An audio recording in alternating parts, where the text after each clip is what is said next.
देहि सौभाग्यमारोग्यं देहि मे परमं सुखम, रूपम देहि जयम देहि यशो देहि दिशो जहि। जय माँ जगदम्बा। दोस्तों, आशा है आप सब लोग स्वस्थ एवं प्रसन्न होंगे। मैं आपको वट सावित्री व्रत की कथा सुनाने जा रही हूँ।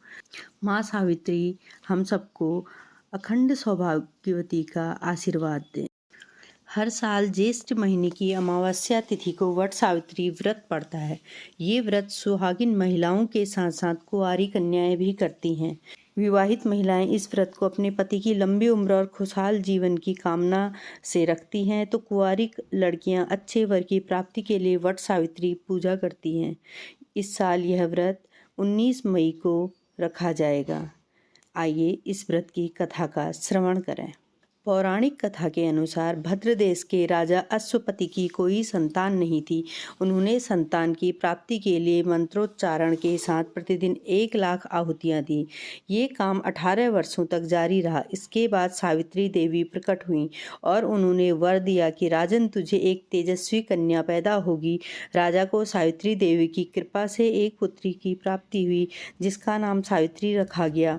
वह कन्या बड़ी होकर बेहद रूपवान हुई। उस कन्या के लिए योग्य वर न मिलने से उसके पिता दुखी थे। उन्होंने कन्या को स्वयं वर खोजने के लिए भेज दिया।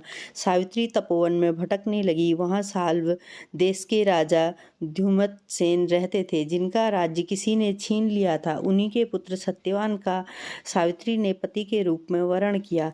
ऋषिराज नारद को जब ये बात पता चली तो वह राजा अश्वपति के महल पहुँचे और उन्होंने कहा कि हे राजन, आपकी कन्या ने जिसे अपना वर चुना है वो गुणवान है, धर्मात्मा है और बलवान भी है, लेकिन उनकी आयु बहुत छोटी है। 1 वर्ष के बाद ही उनकी मृत्यु हो जाएगी।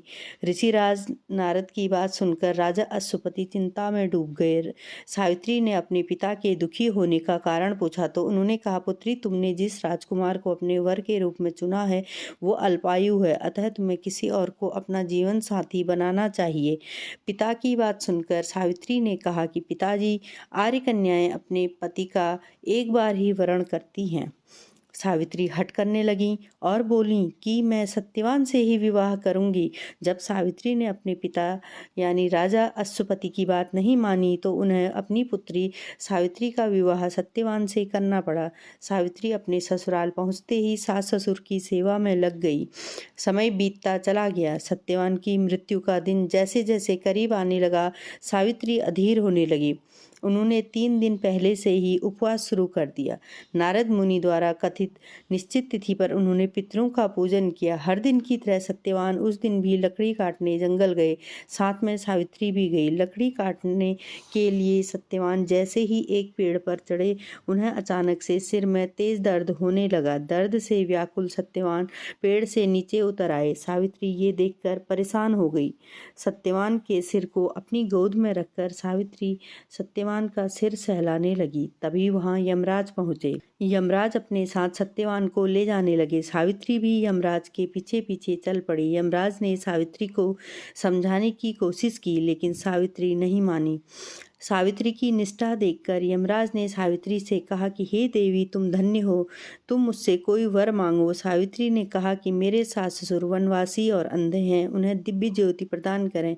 यमराज ने वरदान दे दिया और कहा कि अब जाओ, लौट जाओ। लेकिन सावित्री अब भी अपने पति सत्यवान के पीछे पीछे चलती रही।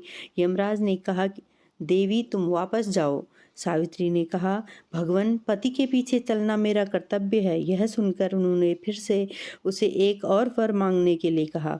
तब सावित्री बोली, हमारे ससुर का राज्य छिन गया है, उसे पुनः वापस दिला दें। यमराज ने सावित्री को ये वरदान भी दे दिया, लेकिन सावित्री अब भी पीछे पीछे चलती रही। यमराज ने सावित्री को तीसरा वरदान मांगने के लिए कहा। इस पर सावित्री ने 100 संतानों और सौभाग्य का वरदान मांगा। यमराज ने ये वरदान भी सावित्री को दे दिया, लेकिन इस वरदान के मिलने के बाद भी सावित्री वापस नहीं लौटी। इस पर सावित्री ने यमराज से कहा कि प्रभु, मैं एक पतिव्रता पत्नी हूँ और आपने मुझे पुत्रवती होने का वरदान दिया है। यमराज जी समझ गए और सावित्री की बात सुनकर यमराज को सत्यवान के प्राण छोड़ने पड़े। यमराज अंतर्ध्यान हो गए और सावित्री उसी वट वृक्ष के पास आ गई जहाँ उसकी पति की मृत्यु हुई थी। सावित्री के आते ही सत्यवान जीवंत हो गया और दोनों खुशी खुशी अपने राज्य के लिए चल पड़े। दोनों जब घर पहुँचे तो देखा कि माता पिता को दिव्य ज्योति प्रदान हो गई है और उनके सारे दुख दूर हो गए हैं। कहते हैं वट सावित्री व्रत करने और इस कथा को सुनने से जीवन साथी को लंबी आयु का वरदान प्राप्त होता है, साथ ही वैवाहिक जीवन में खुशियां भी बनी रहती हैं। बोलो सावित्री माता की जय। दोस्तों, वट सावित्री कथा का आप सब भी श्रवण करें और सभी अखंड सौभाग्यवती रहें। इसी कामना के साथ मैं अपना यह वीडियो यहाँ पर समाप्त कर रही हूँ। प्लीज़ लाइक, शेयर और सब्सक्राइब अवश्य करें। धन्यवाद।